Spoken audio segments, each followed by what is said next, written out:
Time for an upgrade. So let's get her open. Okay, so this is what it comes with. So right out of the top, so we got this. This is just kind of a catalog. And then this is the owner manuals for this case feeder. Okay, in this box, we got a bunch of other parts. Got some nice hardware here. And then we got this thing, which will hold about 10,000 gajillion casings. Okay, so let's pull all these guys out. And then let's look at the destructions. Okay, step one is to swap out this cartridge box holder here that goes on top of the press to this guy.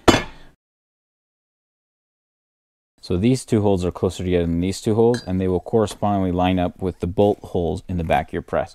Case feeder parts, bag 4. Okay, so you're gonna take this lower tube and you're gonna stick this guy in it. You're gonna take this piece, put it on top there, and feed it through, go through there. This piece is gonna go right on top there, feed the other one through. And then on this side, I'm gonna put a regular washer, locking washer, nut. Once you get it beyond finger tight, you will have to go grab a 7/16 wrench and then hold that nut. Okay, now we're gonna go open parts bag number 2. Okay, so we're gonna take this tube, and this one we're gonna attach it to the press using these screws. These are the 1/4, 20 by 1 1/4 inch long. I'm using a 3/16 Allen head. Allen wrench for all of these. They don't have any torque specs, so good and tight is the proper torque. Okay, now we're gonna be opening parts bag 1. This is the case feeder parts. We also have to open case feeder bag parts 3. Okay, so the case body of a 9mm is 0.38. I'll put the chart for that here. And so I'm gonna take the number 2. Okay, so this is a 1024. We're gonna put it in here. Do not remove for a reason, and that's because some of that stuff will jump out at you. So you can actually just put that cardboard right against there, and then you're just gonna slide this on. Mine kind of got held up for a little bit, but then I just pushed it on and it ended up going. Okay, now we're gonna take this cam wire and you're gonna put one of these nuts and washers about 1 inch in from the end, and that'll allow us to adjust it. We're gonna stick it up through here and then stick this lower part into there. We're gonna thread, put this washer and nut on the bottom. Okay, so that's what that all should look like.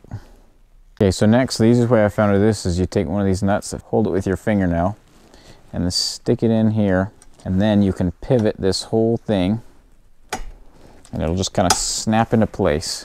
Cam wire, stick it in that support there. There are 2 holes that align on here, and then we're gonna take these other 1/4, 20, I think these are about 1 1/4, and we're gonna feed these guys through the side. You do wanna tighten this back bolt before you tighten these side bolts, or else you'll be kind of fighting the side bolts as you go to tighten the back one. Okay, now we're gonna open parts, case feeder parts bag. This is all the drop tubes and stuff. Okay, so it gives you 2 drop tubes. So because I'm setting this up for 9mm, I'm gonna go ahead and put the small tube in there. And now we're gonna take this torsion spring. It will only fit one way. This little leg is shorter, so that's gonna go on the bottom right there. So the easiest way to install this is you take this and you set it on top of that spring.